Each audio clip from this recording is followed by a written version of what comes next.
Yes, bwana, dunia haijawahi kuishiwa matukio. Hii ni CF Media, usisahau kusubscribe, kucomment na kushare.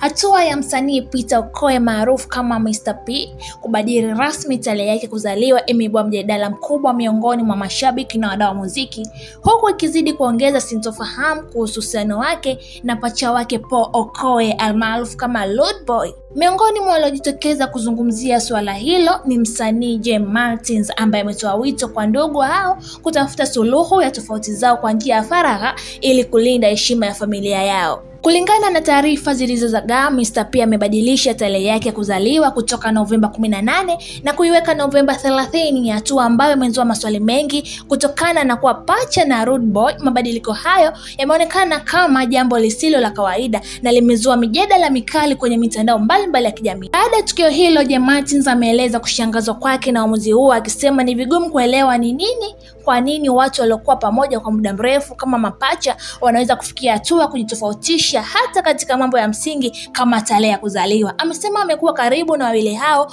kwa zaidi ya miaka 20, hivyo anaona ni muhimu zaidi kutafuta suluhu ya migogoro yao. Kupitia ujumbe wake kwenye mtandao wa X, Jay Martins amesisitiza kuwa masuala ya kifamilia yanapaswa kushughulikiwa kwa siri badala ya kuyaweka hadharani, akiongeza kuwa hali hiyo inaweza kuathiri taswira ya jamii yao pamoja na tasnia ya muziki kwa ujumla. Tukio hilo linaendelea kuzua mjadala mikubwa mtandaoni, huku mashabiki wengi wakionyesha matumaini ya kuona Mr P na Rude Boy wakimaliza tofauti zao na kurejesha uhusiano wao karibu kama ilivyokuwa hapo awali.